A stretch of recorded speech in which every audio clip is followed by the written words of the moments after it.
Assalamualaikum warahmatullahi wabarakatuh. Perkenalkan, kami dari kelompok 2. Di kelompok 2, anggotanya yaitu Audia Siva, Ayu Francisca, Azahra Nasya, Azharin Maharani, Desvita Elvira, dan Fadila Putri.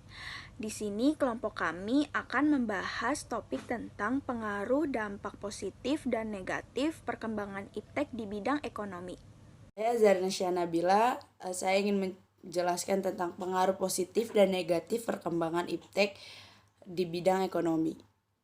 Teknologi memiliki dampak tersendiri, baik itu dampak positif maupun dampak negatif. Keduanya memiliki dampak terhadap 4 aspek besar. Yang pertama, aspek kemajuan teknologi adalah suatu yang tidak bisa kita hindari dalam kehidupan ini, karena kemajuan teknologi berjalan sesuai dengan kemajuan ilmu pengetahuan.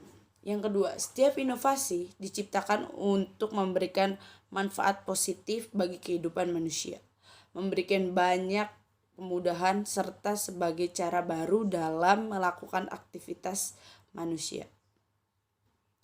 Yang ketiga, khusus dalam bidang teknologi, masyarakat sudah menikmati banyak sekali manfaat yang dibawa oleh inovasi-inovasi yang telah dihasilkan.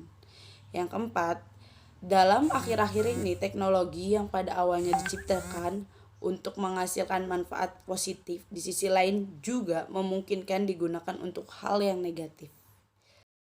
Pengaruh positif. 1. Pertumbuhan ekonomi yang semakin tinggi. Dampak positif kemajuan iptek yang pertama di bidang ekonomi yaitu bisa meningkatkan pertumbuhan ekonomi. Hal ini disebabkan berbagai aktivitas pekerjaan bisa dilakukan dengan mudah.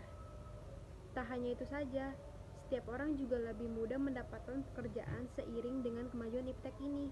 Bahkan, sambil di rumah pun seseorang bisa mendapatkan penghasilan dengan bekerja secara online. Tak heran jika masalah ekonomi bisa menjadi semakin meningkat. Yang kedua, produktivitas dunia industri semakin mengalami peningkatan.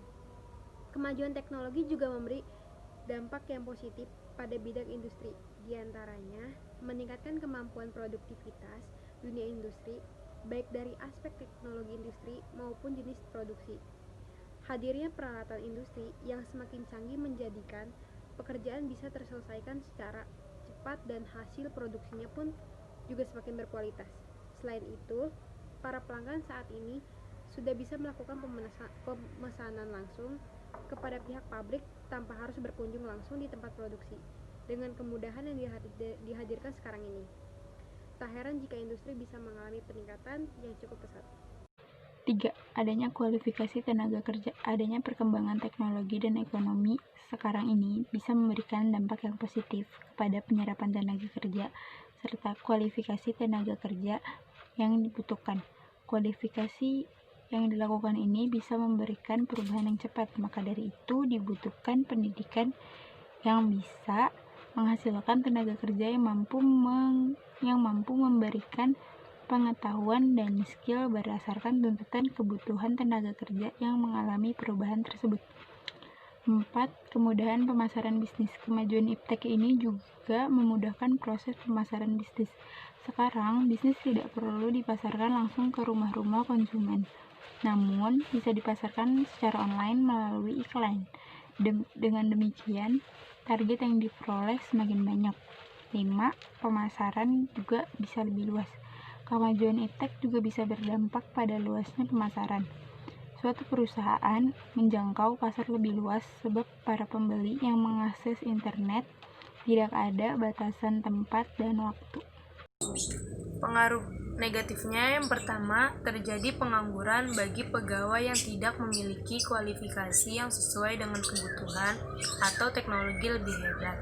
Sekarang ini, banyak teknologi yang menggantikan pekerjaan manusia. Ini menyebabkan banyak pengangguran karena banyak posisi manusia sudah dikerjakan oleh robot. Yang kedua, memiliki sifat boros akibat kompetisi yang ketat di era globalisasi.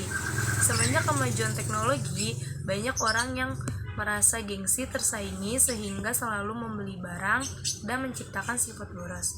Yang ketiga, kemajuan iptek akan memperparah kesenjangan sosial antara orang kaya dan orang miskin.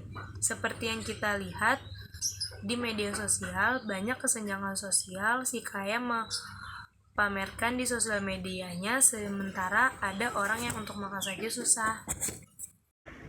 4. Banyaknya pencurian melalui internet atau yang biasa disebut dengan hacker. Jaringan teknologi banyak digunakan untuk melakukan pencurian secara online dengan cara membobol keamanan situs tersebut. Misalkan yang terjadi pembobolan pada bank atau situs belanja online. Yang kelima, terjadi aksi tipu menipu dalam jual beli secara online. Semakin canggih teknologi, semakin canggih pula orang menipu secara daring. Banyak yang membeli barang secara daring, namun dikirim barang yang berbeda atau bahkan ditipu tidak dikirimkan barangnya. Yang keenam, maraknya judi online dengan jaringan yang tersedia saat ini akan memungkinkan beberapa situs yang menyediakan perjudian secara online. Jadi, para penjudi tidak perlu ke tempat. Sekian presentasi dari kelompok kami, kurang lebihnya mohon maaf. Wassalamualaikum warahmatullahi wabarakatuh.